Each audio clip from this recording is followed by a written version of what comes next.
the panelists to take the dais, Major Gaurav Arya, Nandakumar and Sandip Balakrishna.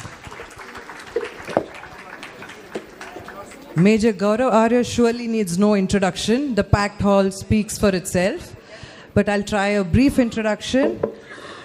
He's a defense analyst, TV host, public speaker, writer and veteran. Nandakumar is national convener of Prajna Prava. They'll be in conversation with Sandip Balakrishnan, who is a technologist, author of Tipu, the Tyrant of Mysore. I request Sandip Balakrishnan to start the session. I request everyone to please be seated. Yeah. Good afternoon, everybody. I really don't know how to begin with such illustrious people sitting on either side of me. So we'll just keep a few highlighted points on the topic of engineered violence and targeted violence in Kashmir and Kerala. Apart from the fact that the names of both these states begin with K, there are a lot of similarities. So in no particular order, I will begin with Kerala and quickly get to the point. This is to Mr. Nandakumarji. Obviously, the burning issue even today as we speak is the Sabarimala arrests. It is one thing that the Supreme Court has given the verdict that it has given. And then another civilizational churning that happened in its wake in the form of millions of Hindus, Ayyappa Swami Bhaktas coming out in protest. But what happened after that has given just a tiny taste of what a communist state can do to you, can do to its own people if it makes up its mind. And as of last count, the Pinarayi Vijayan government has arrested about close to 2,000 people, Swami Ayyappa devotees who came out and protested to protect the traditions of Sabarimala. We can begin with that, on that note, Nandakumarji. Your thoughts, please.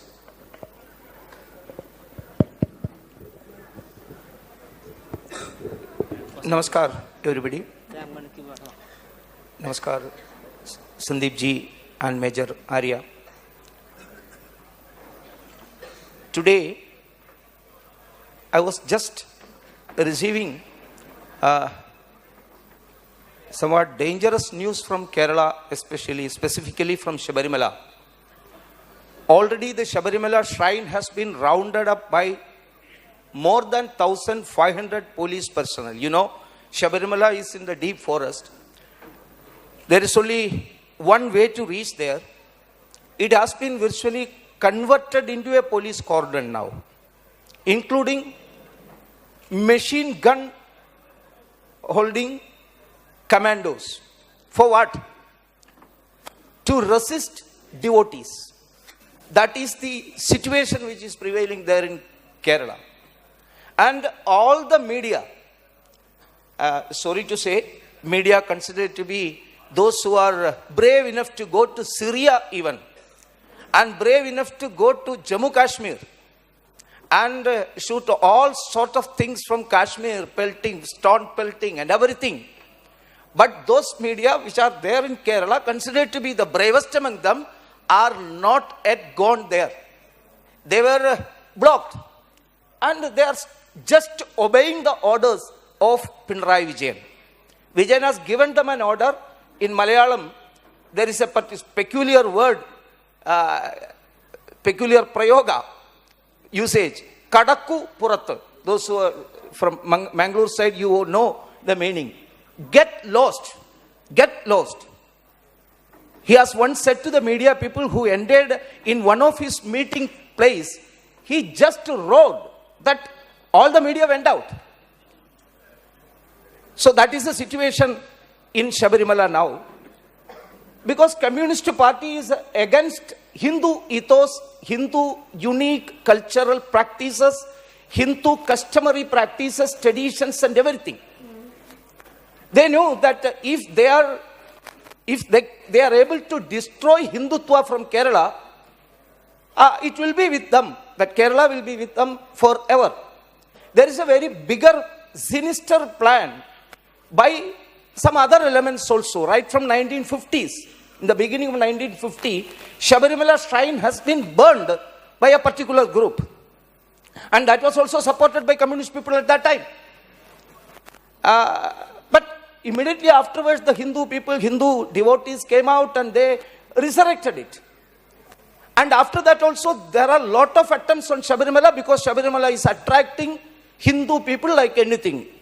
And also, those people having got some bhakti, devotion towards Ayyappa from other religious people, religious groups also are coming to Shabarimala, of course. They are also getting some Hindu values and Hindu ethos and Hindu feeling from Ayyappa. In order to block that, the missionary elements and the jihadi elements and also these communist elements together, grouped together and attacked Shabarimala in 1950. And also again they have attacked in the beginning of 1980 by planting a cross near to Shabarimala. Many of you may know, Shabarimala Ayyappa is the son of Mahadeva Shiva. Shiva is there in Nelakkal. Nelakkal, the word itself means that one, it is a standing, who is standing there. Nelakkal shabd ka artha khada ho raha hai, standing there. Shiva is standing there in Nelakkal as a somewhat seeing how his son is doing there in the Shabarimala. That Nelakkal place has been encroached by missionary group and planted a cross there and said that it was planted, it was placed by none other than Saint Thomas in AD 52. You know, many of you know the history of Christianity, that the whole Christians in the whole universe, whole world, started worshipping cross only in the, after, in the first century AD only, when Constantine became the emperor, he gave the order to worship cross. But how Saint Thomas, when that history itself is wrong, Saint Thomas never visited Kerala or India. Anyway, they have made a story like that. And that cross was placed there and they said that it is Nelakkal church. At that time also Hindus, especially from Kerala and also South India, came together and it has been removed. Now this is the major third attempt to destroy Shabarimala, to annihilate Shabarimala. The same group has come together and tried to destroy, tried to pollute, tried to corrupt the traditional values and the sacred spiritual atmosphere prevailing in Shabarimala. And the communist government is supporting them and they have made Shabarimala now a fort and they are saying that Shabarimala devotees have to come there without even japa. Swamiye Sharanam Ayyappa, that is the mantra of Ayyappa, every Ayyappa. They were not allowed to raise that in a big voice. And their Irumudi Katta, the sacred bag which has been which is to be taken by every Ayyappa devotee, that is being checked by the policemen. Who all are checking it, I don't know. Once the bag is filled by the Guru Swami, it can only be opened at the Sannidhanam, in front of Shabarimala, as per our belief. But police are opening the Irumudi Katta, the sacred bag of Ayyappa devotees. They are only allowed to go there. Now it is blocked. It has been completely converted into a police fort. That type of one terror is there in Shabarimala. That is the present situation.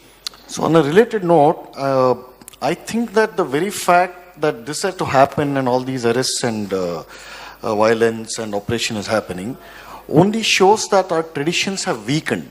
Because so far, until the Supreme Court verdict came out, we really did not have an idea exactly how vulnerable a very sacred place like Shabarimala was, and what next? Tirupati, Palani, Dharmasthala? Every sacred pilgrim center of Hindus are vulnerable now.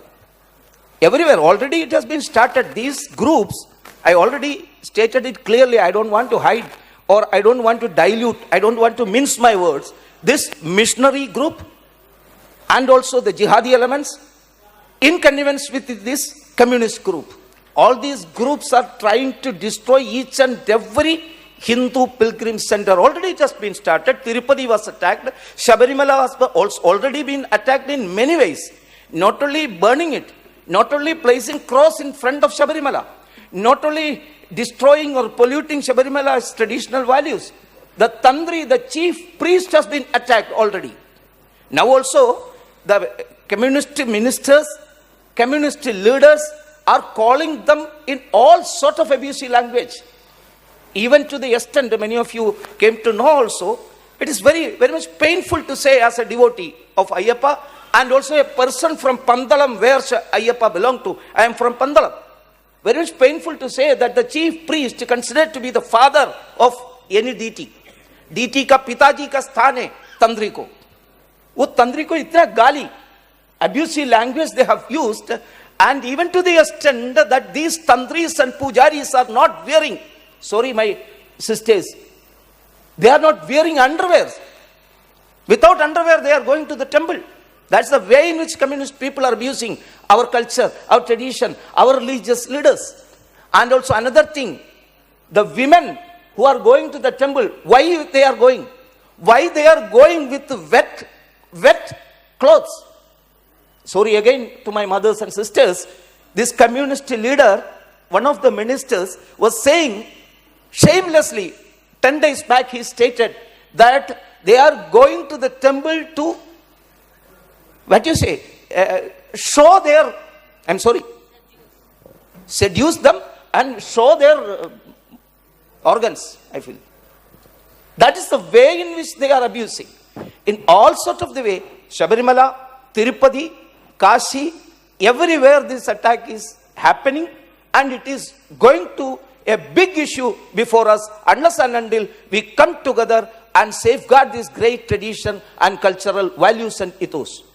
Unfortunately, I think it's the Hindus themselves who are doing this. Pinarayi is nominally a Hindu.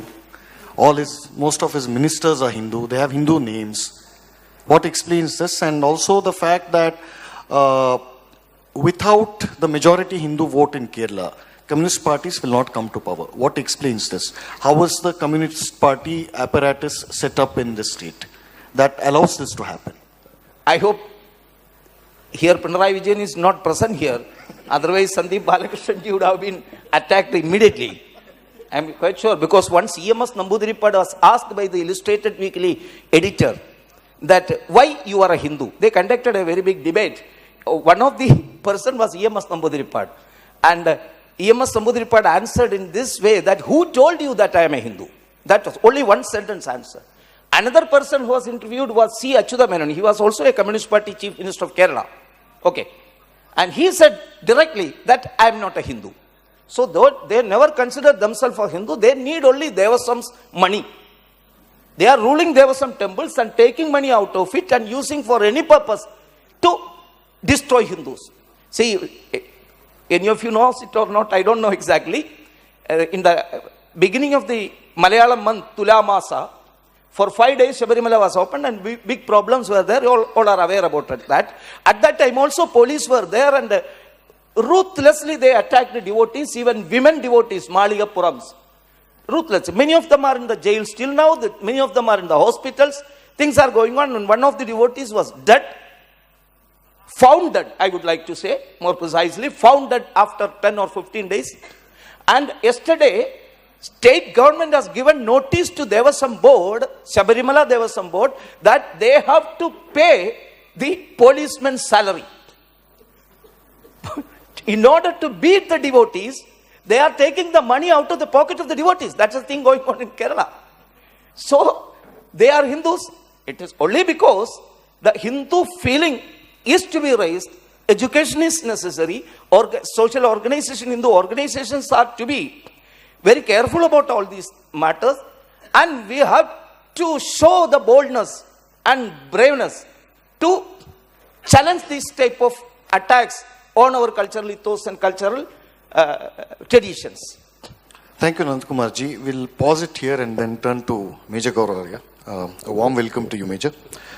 So, we'll go back a bit into history from 1948 when the Pakistani army regulars took Indian funding and landed here to launch the first invasion. From there to 3 wars, or 4 if you consider Kargil.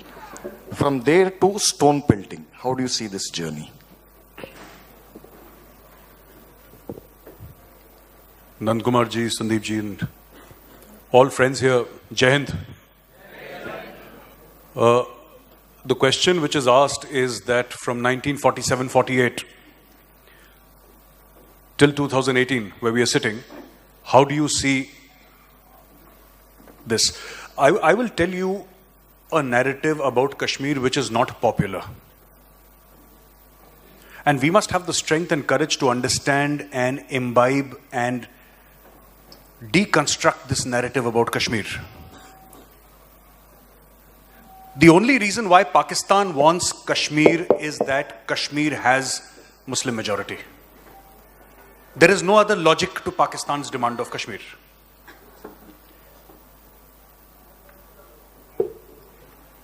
Pakistan का मतलब क्या? ला इलाहा इल्लल्लाह. कश्मीर से हमारा नाता क्या? ला इलाहा इल्लल्लाह. This is stated Kashmir policy of Pakistan. I will very quickly mention 2 points before I go ahead and start with the entire explanation of the Kashmir issue. Earlier, during the time of independence, the motto of the Pakistani army was unity, faith, discipline. Unity, faith, discipline was the motto of the Pakistan army. During the 80s, it changed into Iman Taqwa, Jihad fi Sabilillah. The avowed aim of the Pakistani army is to fight jihad. Now, this is, we say 19th January 1990, exodus of Kashmiri Pandits. Exodus of Kashmiri Pandits did not start on that date. And before I start from 1948, with your permission, sir, I would like to give Please go ahead. an example. I'm just a facilitator. Kashmir has always had a history of importing leadership from outside. They love imported leaders. Today, they are inviting the Pakistanis. Many centuries back, a group of Kashmiri Muslims went to Afghanistan, and in the court of the Afghan king, they said that we need a ruler for Kashmir. Please give us a ruler. He said, okay, I have all these ministers sitting. There are 45, 50 of them. Choose. So these people who had gone from Kashmir, they chose one person and they said, he's the smartest and the most good looking. We will choose this person. So they chose that person. Then they bought a palanquin, that palki. And they put it with Kashmiri shawls and carpets and everything. And they carried him from Afghanistan to Kashmir. After a few months, when they reached Kashmir, as they were entering the Kashmir Valley, this person whom they had got as their own king, he saw a dead body coming. He saw a dead body coming. He said, Palki ko roko, stop the palanquin, put it down. He got out. And he said, put the dead body down on the ground. They put the dead body down on the ground. This person, this Afghan, his name was Chirag Beg. Chirag Beg took out a knife and he cut the nose of the dead body. And when people asked him, why have you cut the nose of the dead body? Chirag Beg said, the living know that Chirag Beg has come to Kashmir. Let the dead also know that Chirag Beg has come to Kashmir. And then for many decades, he inflicted terror on Kashmir. Now, what has happened in Kashmir? It was initially the Pakistan army and Kabaili raiders. Chief amongst them, the Afridis, who came. They killed, they raped, they pillaged. And it is in this month of November that they were first stopped near Badgam. Anybody who has been to Srinagar will know that the Srinagar airport is actually not in Srinagar, it is in Badgam. It's called the Srinagar airport, but it's a different district, it's in Badgam. It was there that Major Somnath Sharma of the Kumaon regiment, to whom I'm honored to belong, fought there, he was martyred there, and he was India's first Paramveer Chakra. Now what happened was that they invaded, we pushed them to a certain extent, then because of the great people who were in power in India, there was a ceasefire line which was declared. Ceasefire line was occupied by the Indian army here and the Pakistani army there. And after the 1971 war, when they had the Shimla conference, the ceasefire line was redeclared as the line of control that you know today. Now, what happened in 1965? Pakistan again attacked in Akhnur. Akhnur is in Jammu.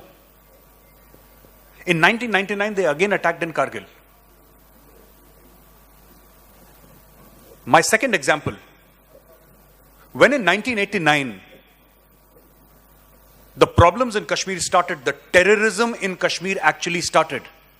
Violence in Kashmir started. It started because of two reasons. The first reason was the so-called first Afghan Jihad, which was being fought in Afghanistan,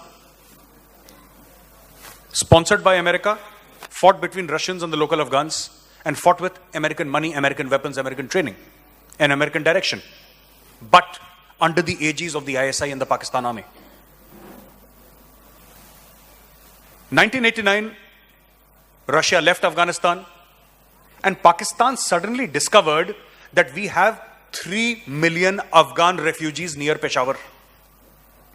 And amongst them are some of the best fighters, because for the last 10 years they were fighting the Russians. They were very experienced guerrilla fighters. A corps was made, and that corps was sent to Kashmir to fight the Indian army. Now, we were caught unawares for the simple reason that the army was there. The line of control, the entire line of control is approximately 760 kilometers. Approximately 760 kilometers. We were caught unawares. We did not know.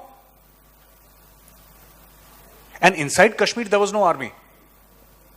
And suddenly what happened one fine day was, we found these AK-47 waving men walking on the streets of Srinagar, walking on the streets of Baramulla, Kupwara, Shopian, Pulwama.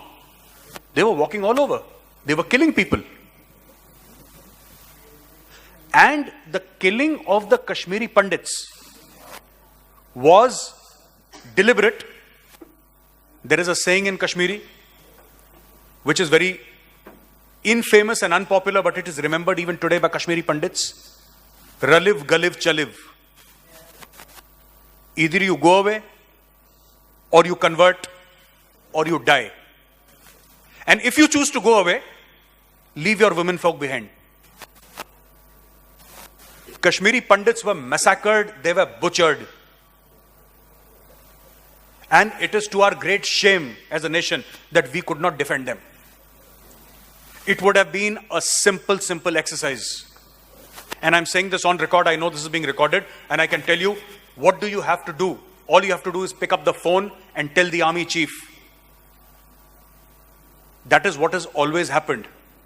You tell the army chief, it will happen. Because in the army, there is no if, but. Nobody says, sir, I got late because there was a tsunami or there was an earthquake. These things are not valid reasons in the Indian army. When you pass an order, it is an order. The order is followed on the pain of death. But we failed as a nation to defend the Kashmiri Pandits. And it was Pakistan's ploy since then. Initially, they started off with JKLF, Jammu and Kashmir Liberation Organization, the Jammu and Kashmir Liberation Front. The JKLF demanded so-called Azadi or independence from India. They demanded independence from India, and they started targeting local influential Kashmiri politicians, policemen, paramilitary, CAPFs. They started targeting them. The center did not know how to react. The center was absolutely clueless. What has happened? Why is there murder happening in Kashmir? No, we all remember all these movies, right? Kashmir Ki Kali with Shammi Kapoor and Sharmila Tagore dancing on Dal Lake. That is the vision which people had about Kashmir. That suddenly people started dying on the streets. So they went back, they told the army, we want a solution to this. And the army came back with a small document. And they said, sir, this is the document. If you approve this document, we have a solution. The army had fought the LTT in Sri Lanka. The army had fought the Naga, Mizo and the Manipur rebels in the northeast. Basis their knowledge of anti-terrorism and anti-guerrilla fighting, they developed a doctrine and requested for the raising of a fresh force. The force was approved in writing by the Prime Minister of the day because they were desperate at that point in time. And a new force called the Rashtriya Rifles was created. And then the Rashtriya Rifles started killing terrorists in Kashmir. But what happened to the JKLF? After 1 year, the JKLF said, yes, we want freedom from India, but we also want freedom from Pakistan. Because even Pakistan is occupying Kashmir. So, on the behest of the ISI, they started killing JKLF also. Today, you will find it very strange in Kashmir, and I have repeated this at every forum. You will find it very strange. Whenever they wave the flag, they never wave the Kashmir flag. Kashmir has its own constitution, it has its own penal code, it has its own flag. But nobody waves the Kashmir flag. They all wave the flag of the ISIS or they wave flag of Pakistan. Today, which are the groups which are operating in Kashmir? You must have heard of these groups. Hizbul Mujahideen, Lashkar-e-Taiba, Jaish-e-Mohammed, Allah's Tigers. There is another women's group, which is a militant group called Dukhtarane-Millat. Asiya Andrabi is the head of that group. Now, all these names are Arabic names. These are not Kashmiri names. These are all Arabic names. And that is the problem in Kashmir. It is when they realized that this Azadi circus was not getting any traction, this whole Azadi Tamasha was not getting any traction, they changed it to the reality. They did not give a new reality. The reality was always religious war. The reality was always jihad. But they said no. They were hiding behind the UN resolutions. They were saying no. UN resolutions call for plebiscite. You must give plebiscite. They repeated this nonsense for 60, 65 years. Suddenly 5-10 years back, 5-10 years back, they overtly changed the narrative. Again, I'm repeating, this narrative of jihad was there from day one. It was not a new narrative. But then they pushed Azadi to the background and then they said, okay, now we fight. We fight for Nizam-e-Mustafa. We fight for the caliphate. We fight for an Islamic state based on the Sharia. And that is what is happening in Kashmir today. If you talk about 2018, sir, what is happening in Kashmir is massive, massive radicalization. How big is Kashmir, by the way? It is 145 kilometers long and 45-50 kilometers wide. Kashmir is this much. It's nothing. But that small plot of land, piece of land, is causing so much of problems. There is massive religious radicalization, and somehow, we are always afraid to call a spade a spade. Ki ho kya raha hai? Will somebody feel bad if we say this? It is the truth, and the truth must be spoken. And the truth is that there is massive Salafist, there is massive Wahhabi radicalization which is happening in Jammu and Kashmir today. If we don't wake up, you know, we have already started seeing IEDs. You must have heard of these improvised explosive devices which are happening there. You would have heard of these snipers lately. Snipers are shooting. Mark my words, within the next 1 year, you will have suicide bombers in Kashmir. Because these people are all ISIS people. They're, you know, somebody was asking me, hardcore, they're hardcore. They don't believe in conversation. If you don't believe the same thing that they do, they will kill you. And it is their stated policy. Somebody was asking me in Delhi, you know, some big shot. Outside the government, media. Do you think there is ISIS in Kashmir? I said, sir, ISIS is an ideology. It is not a car dealership. Right? That there'll be a board. You know? Like Vipul Maruti or something like that, or Gaurav Hundai or something like that. It does not have an office. It is indoctrination through the internet. Every single day, young kids.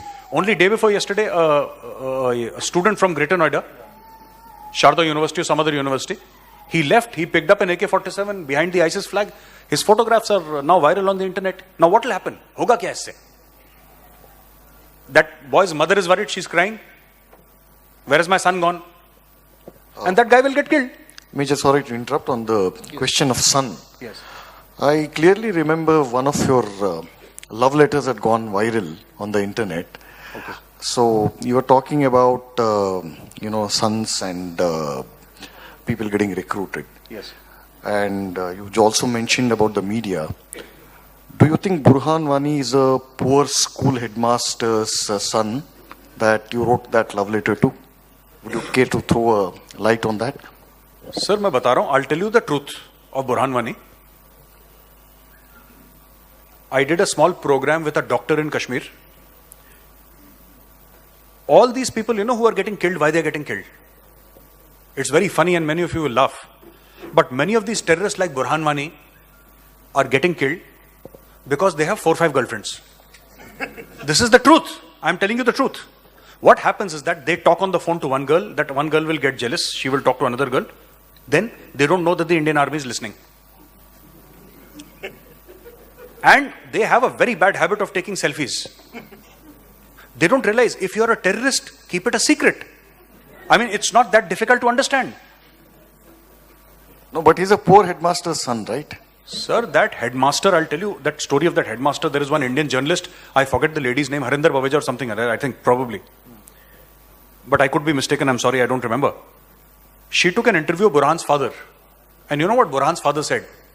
Aapne headmaster ki baat kari? She said, do you regret that your son has taken up the gun?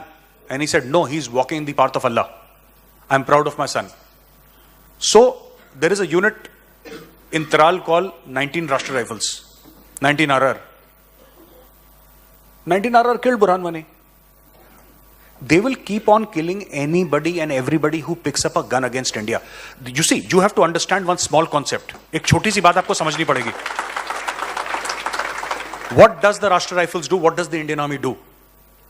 I will finish off in 1 minute, sir. Yes. What does the Indian Army do? In times of combat, in times of war, they kill the enemies of the state. And during peacetime, they practice how to kill the enemies of the state.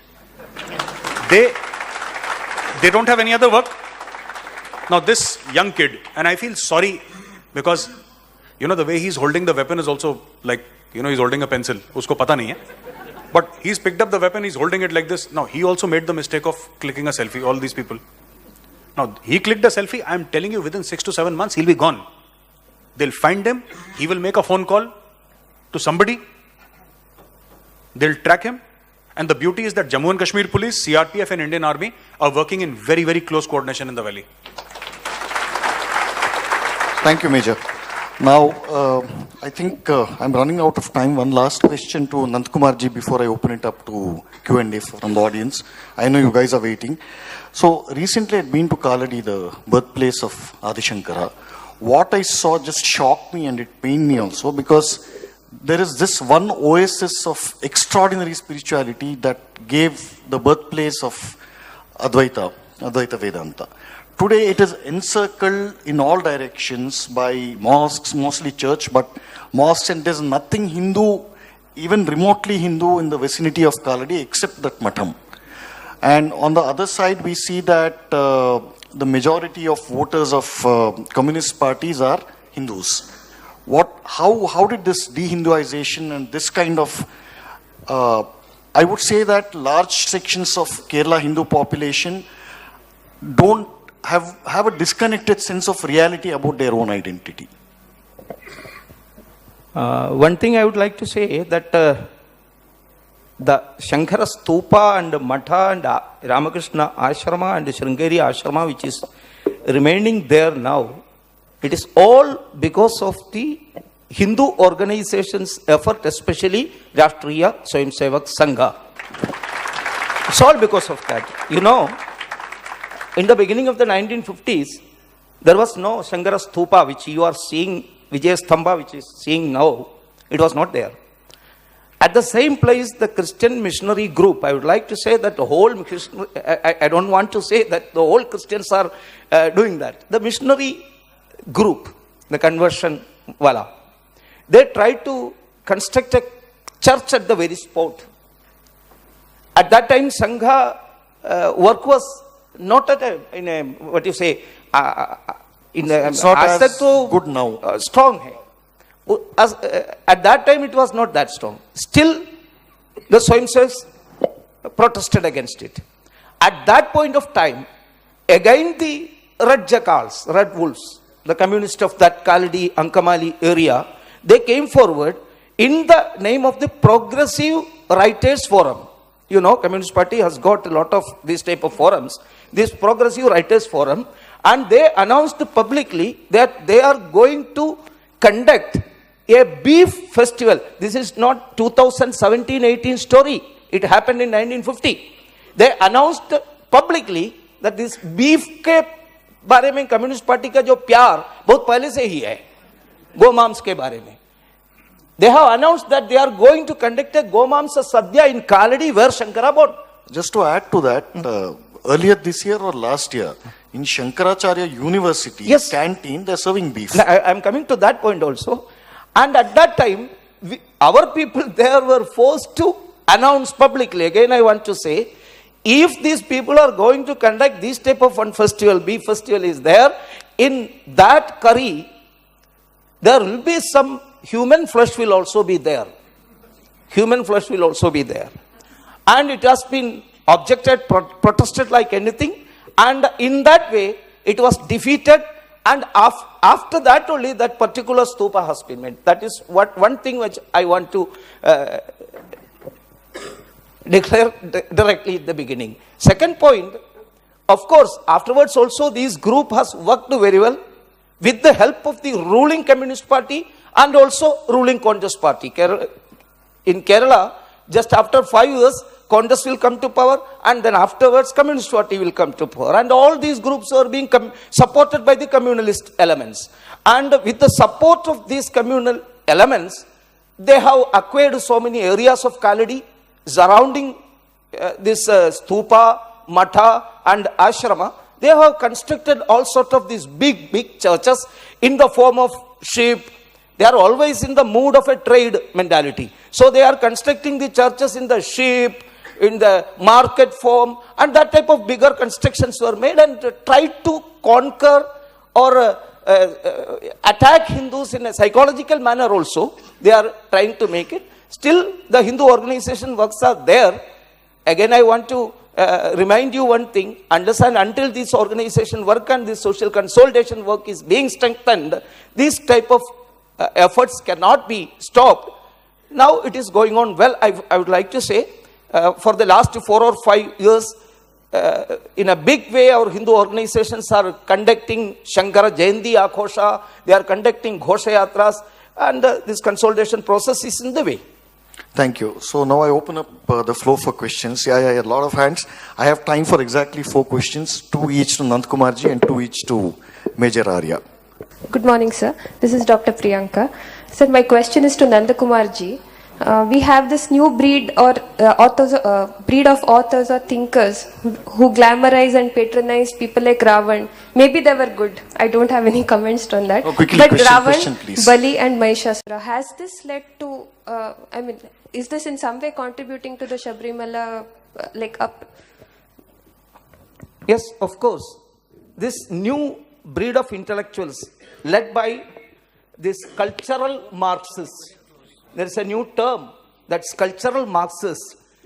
They are propagating, and these cultural studies and all, they are propagating these type of binaries among the society. And they are trying to destroy this cultural leaders, our traditional thoughts and our gods and all. In their dictionary, Ravana is a pious person. Rama is a villain. Mahishasura, okay, he is a Dalit leader, very much dharmic, and who was Durga? She was a sex worker. deployed by Indra to seduce Mahishasura.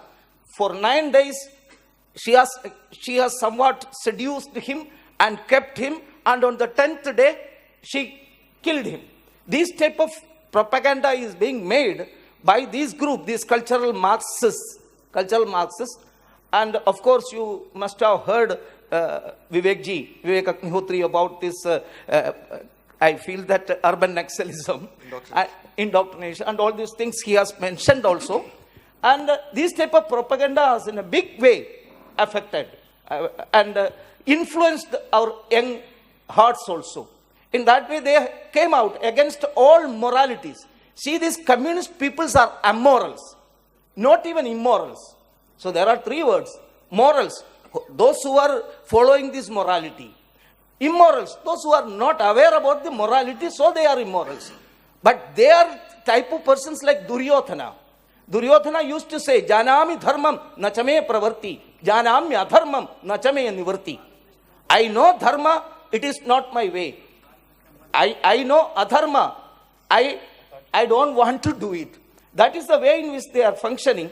That's the way in which they are influencing the students to come out on the streets to do kiss publicly, living in relationship, all sort of things. See, when this Shabarimala issue was going on, many of the girls, somewhat influenced by these groups, came out on the street and they are asking, again, sorry to say this type of, bad things. They have publicly asking, why Ayyappa, why are you looking into my such sports? Okay. Be there. So, this, very well the sister has told it correctly. This has been influenced by these type of thoughts, these type of things. Sir, Last question, please. Yeah. there was a unique protest in Sabarimala. We were very happy. India was very happy.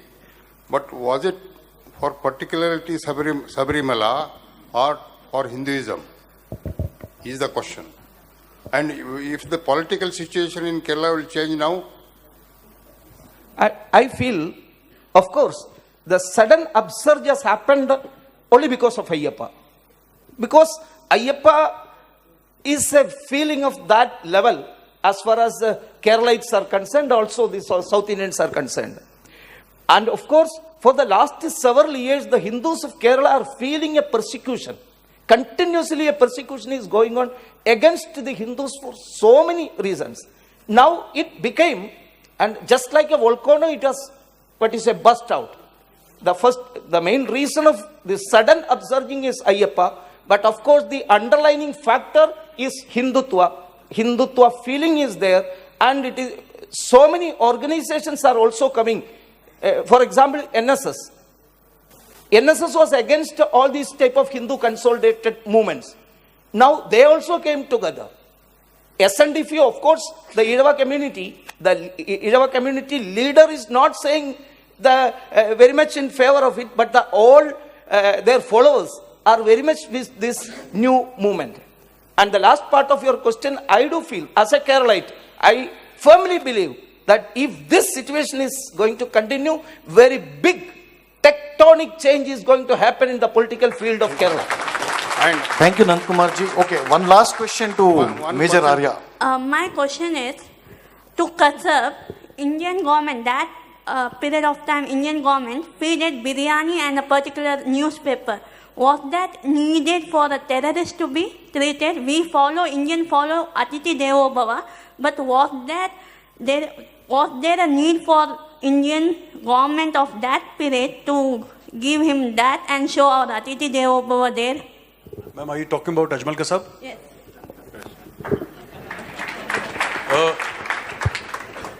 Ma'am, I don't know about this biryani thing.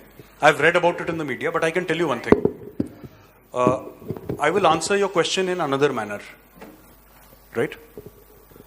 Kasab is a small fry. If India wants, and I say this very often, I will say this again today, ma'am. If India wants to sit on the high table of the United Nations Security Council, we must project hard power. That table is not for nice people. You have to understand कि देश हित में कुछ सही और गलत नहीं होता. Right? Now, if you want to defend India, you have to take decisions, and I'm sorry if it offends people, but when you take those decisions, blood will be shed. Right? Now, the problem is not whether we fed Kasab with biryani or not. That is not the point. The point is, 10 people came from Pakistan. They held an entire city, Mumbai, which is India's greatest city. They held Mumbai to ransom, but what did we do after that? And I will tell you another thing. You know the parliament attacks happened? Not one politician was scratched. Not one politician scratched. But in the Lok Sabha, there was such a furor. After that, the Indian Army launched Operation Parakram. For 1 year, more than 1.2 million troops were at the border. Zero. There was nothing to do. But parliament attack. 9 people were martyred defending the parliament, but not one politician was scratched. But when so many people die in Mumbai, unfortunately, innocent people die, we do nothing. We are giving proof to Pakistan. When you don't respect yourself, please do not ask the world to respect you. The world will not respect you. And my last point to you, which will make it clear, there is no respect without fear.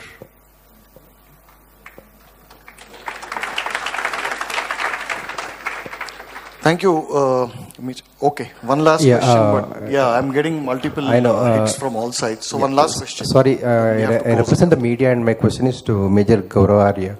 Yes, sir. Why are Indian politicians still doubting the veracity of the surgical strikes? What is it that is guiding their stupid intellect in this regard? Sir, I'll tell you. Actually, they're not doubting. Nobody has any doubt. The problem is that whatever the government does, it is their moral duty to oppose. Right?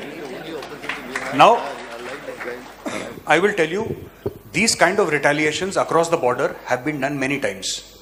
What is the difference in the surgical strikes? This is not the first strike. If you think that somebody is saying this is the first time in 70 years that, no, it is not like that.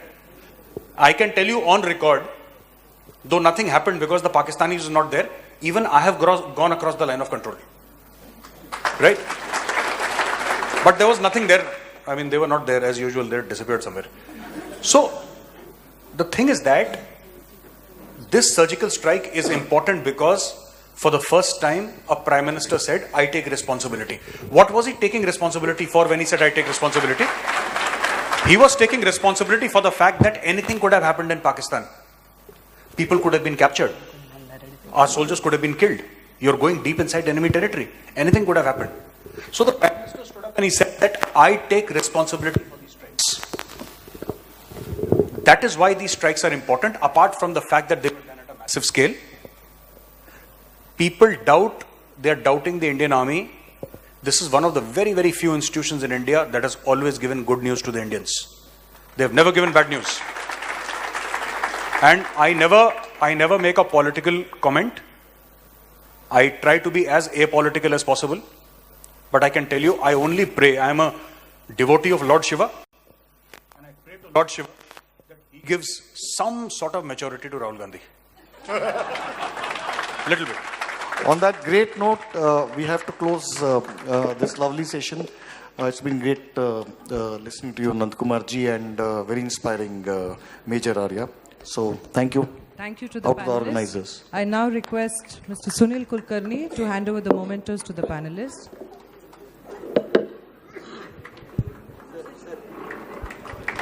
Next, there will be a book release session. I request you to seat for the next book release, please.